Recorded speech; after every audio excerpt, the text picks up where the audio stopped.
kuifanya hiyo kazi, lakini natoa habari hii, ninatoa tangazo. Kwa hiyo watu wa Betheli, hamjaribiwi wenyewe. Hao wanaokimbia wakimbie, lakini wewe sema sintokimbia, bali nitamvuta mwingine hache. Chapia Yesu makofi na vigelegele. Mwambie akimbii mtu hapa, mwambie atoki mtu hapa. Ndio nimefika eti kumwabudu Mungu. Haleluya. Wakitaka kuwakatisha tamaa. Hivi tunaona wengine wamekimbia, wengine tunaona wameacha makanisa. Waambie ni hao wamepokea habari waliopokea, wakakimbia na hizo habari. Mimi sinaga habari zaidi ya habari za Yesu. Haleluya. Jina la Bwana libarikiwe.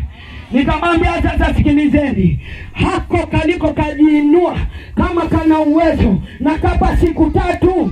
Nataka nikuambie niko kwenye madhabahu ya Mungu aliye hai, wala sikushawishi, maana sina mbingu ya kukupeleka. Ninakujengea imani. Amesema kwa wale waaminio, hiyo injili ya wokovu imekuja kwao. Kama huamini, watakuja watahubiri watu mamilioni. Utabaki hivyo ulivyo. Usikubali kubaki ulivyo. Badilika mpendwa, badilika, kuwa kiroho. Usiwe na ukiro wa kiroho, usiwe mtoto wa kwashakoo wa kiroho. Haleluya. Haleluya. Sio tu wa mwilini wanakwashako, hata wa rohoni unaweza ukawa na kwashako ya kiroho. Usikubali. Nyakati tulizo nazo ni mbaya, ni nyakati za hatari, ni nyakati za kujikana, ni nyakati za kujitoa akili kwa ajili ya kumpenda Mungu. Haleluya.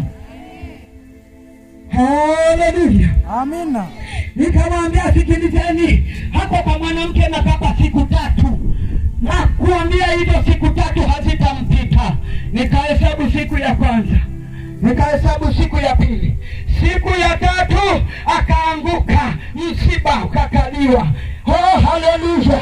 Na tunatoa tangazo, yule anayependa kuharibu kazi ya Mungu isiendelee. Hapa ni Betheli, sio Lusu. Ni Betheli, ameshaponywa, hapata kufa milele. Hapa ni milele forever. Yesu anahubiriwa, Yesu anainuliwa usiku na mchana. Haleluya, haleluya.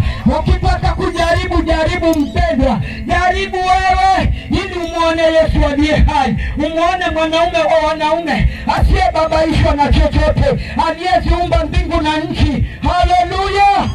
Vinavyoonekana na visivyoonekana. Hakafa. Nakwambia siku moja nikasema haiwezekani. Sasa hapa naenda kulinda hizi mali wasichukue, maana tumepeleka kila kitu.